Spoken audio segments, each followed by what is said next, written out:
नमस्कार, आप देख रहे हैं एनएमएफ न्यूज। मैं आपके साथ शबनम। क्या मोदी सरकार जल्द गिरने वाली है? क्या मोदी के साथियों ने दगाबाजी कर एनडीए का खेल बिगाड़ दिया है? इन सवालों ने राजनीति में तहलका मचा दिया है, क्योंकि मोदी जिस काम में हाथ डाल रहे हैं, चिराग पासवान से लेकर नीतीश कुमार उन हाथों को ही काटने का काम कर रहे हैं।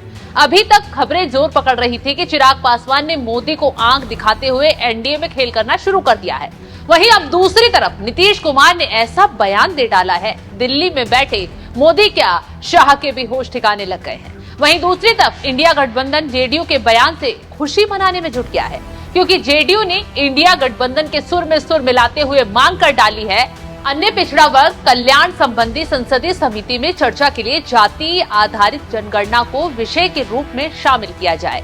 द्रविड़ मुनेत्र कशगम के सदस्य टीआर बालू ने समिति की पहली बैठक में ये मुद्दा उठाया। दरअसल संसदीय समिति की बैठक में सबसे पहले कांग्रेस ने जातीय जनगणना की मांग उठाई, उसके बाद टीएमसी ने भी कांग्रेस के सुर में सुर मिलाना शुरू कर दिया और आखिर में जेडीयू ने भी जातीय जनगणना पर विपक्ष को समर्थन देते हुए हाँ में हाँ मिलाना शुरू कर दिया। बाकायदा ये मांग जेडीयू ने अमित शाह तक भी पहुंचा दी है, जबकि नीतीश कुमार को साफ साफ पता है कि फिलहाल मोदी सरकार जातीय जनगणना के पक्ष में नहीं है, क्योंकि विपक्ष ये मुद्दा अपनी राजनीतिक रोटियां सेकने के लिए उठा रहा है। बावजूद उसके भी नीतीश के नेताओं ने विपक्ष का साथ देते हुए जोरों शोरों से जातीय जनगणना की मांग उठाकर मोदी सरकार को हराने का काम शुरू कर दिया है। खैर, नीतीश से पहले चिराग पासवान ने भी सार्वजनिक तौर पर देशव्यापी जातीय जनगणना की मांग कर चुके हैं। क्या कुछ चिराग पासवान ने कहा था ये मांग उठाते हुए, तो ये सुनवाते हैं। देखिए, मेरी पार्टी ने अपना रुख इसको लेकर हमेशा से स्पष्ट रखा है कि जातीय जनगणना का पक्षधर लोक जनशक्ति पार्टी रामविलास है। हम लोग चाहते हैं कि जातीय जनगणना हो। इसका कारण है, कई बार राज्य सरकार और केंद्र सरकार भी कई ऐसी योजनाएं बनाती हैं जो उस जाति को मद्देनज़र रखते हुए उसको मुख्य धारा के साथ जोड़ने की सोच के साथ वो योजनाएं तैयार की जाती हैं।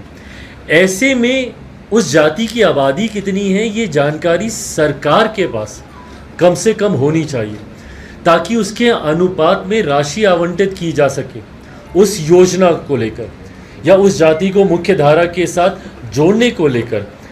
ये आंकड़े कम से कम सरकार के पास होने चाहिए। चिराग तो बगावत पर उतरे ही, लेकिन नीतीश कुमार ने उनका हाथ पकड़कर जो काम किया है, उनका नया साथी बनकर जो काम किया है, उसका अंजाम बागियों को भुगतना पड़ सकता है।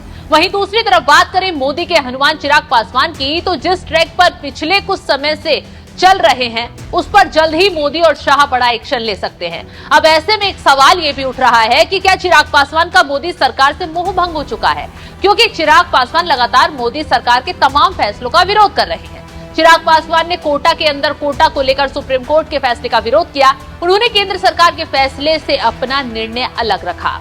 लेटरल एंट्री से नियुक्ति के केंद्र सरकार के फैसले का भी चिराग पासवान ने खुलकर विरोध किया। सरकार को फैसला रद्द करना पड़ा। वक्फ बोर्ड संशोधन बिल का भी एलजेपी ने खुलकर विरोध किया। अब जातीय जनगणना के फैसले पर विपक्ष के सुर में सुर मिलाए हैं।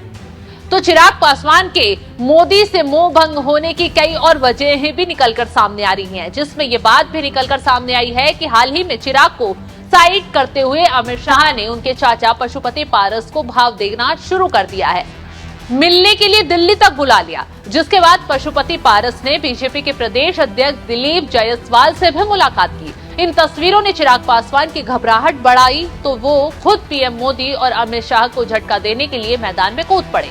लेकिन इसी बीच मोदी शाह ने चिराग और नीतीश दोनों को सबक सिखाने का भी प्लान सेट कर लिया है, क्योंकि पीएम मोदी एक बात साफ कर चुके हैं, जो आंख दिखाएगा वो कहीं का नहीं रह जाएगा। ये बात चिराग भी अच्छे से जानते हैं और उनके नए साथी भी। यही वजह है कि जैसे ही खबरें तूल पकड़ी कि चिराग पासवान के 3 सांसद बीजेपी के साथ आ सकते हैं, वैसे ही चिराग पासवान लाइन पर आ गए और इस मुद्दे पर बयान तक जारी कर दिया। अब देखना यह होगा कि विरोध में सुर ऊंचे कर रहे विपक्षियों को मोदी और अमित शाह कैसे सबक सिखाते हैं और कैसे चिराग पासवान और नीतीश कुमार को लाइन पर लाते हैं। बेशक नीतीश कुमार मोदी सरकार की बैसाखी का काम कर रहे हैं, लेकिन मोदी कब समर्थन जुटा ले और कब सांसद उनके साथ आ जाएं, ये खेल कभी भी बिहार में हो सकता है। तो फिलहाल इस खबर पर आपकी राय क्या, हमें कमेंट कर जरूर बताएं।